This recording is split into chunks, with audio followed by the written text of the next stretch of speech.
निश्चित भावे आपण देखंतु जो कथा निर्वाचन पूर्व प्रधानमंत्री कहिथिले डबल इंजिन सरकार आसीबो एवं डबल इंजिन सरकार परे ओडिशा रो प्रगति द्रुत गति रे आगेइबो एवं सरकार आसीबा परे आपण माने देखुथिबे बड़ बड़ प्रोग्राम सबु जहाँ आमे कल्पना बाहरे थिला जहाँ आमे चिंता करि नथिलु आईजीडीजी कर सम्मेलनी हो किंबा एभली एक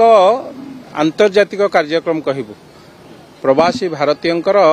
ये एक महासम्मेलनी एठी आलोचना केवल राज्य विषय कि देश विषय हम ना देश बाहर विषय में आलोचना रहिबो बहु विशिष्ट श्रेष्ठ नेतृत्व माने ए सम्मेलन की आसुचंती पाखापाखि आमे जहाँ शुणिलुणी एबे सुधा 3000 रु अधिका प्रतिनिधि आसी सारिचंती काली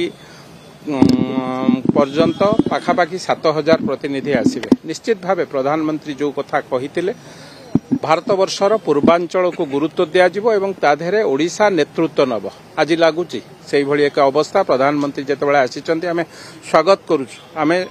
गर्वर सहित कहबू ए राज्य को निर्वाचन परे परे प्रधानमंत्री यह बोधे चतुर्थ गस्त एवं प्रधानमंत्री ओडिशा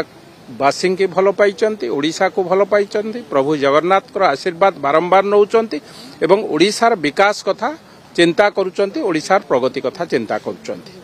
आज्ञा किंतु समृद्धि संभावना क्षेत्र रे प्रवासी भारतीय जो समारोह केते सुजोग आनी पारिबो ओडिशा पे आशा करुचंती नहीं निश्चित भावे एक एक आम एक गर्व एवं गौरवर विषय प्रथम थर पई ओडिशा रे एभली कार्यक्रम बा एभली सम्मेलनी होउची भारत वर्षर श्रेष्ठ नेतृत्व माने एठिके आसुचंती आसंता काली भारतर महामहिम राष्ट्रपति मध्य आसीबे तेणु आपण माने सेतुरु चिंता करथि गोटे सम्मेलन रे प्रधानमंत्री राष्ट्रपति एवं विशिष्ट मंत्रिमंडलर बड़ बड़ मंत्री माने मध्य आसुचंती एवं भारत वर्षर श्रेष्ठ नेतृत्व माने मध्य आसुचंती तेणु केते गुरुत्व ए सम्मेलन रे आपण सेथुरु चिंता करि पारुथिबे निश्चित भावे प्रगतिर रथ आगु को निश्चित गड़िबो ओडिशा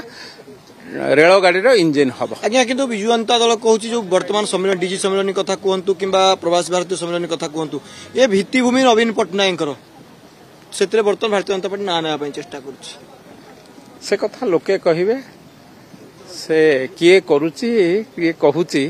से कथा जनसाधारण विचार करिवे तापरे मु भाबुची ए कथारे कमेंट्स दबाटा ठीक हबो ना।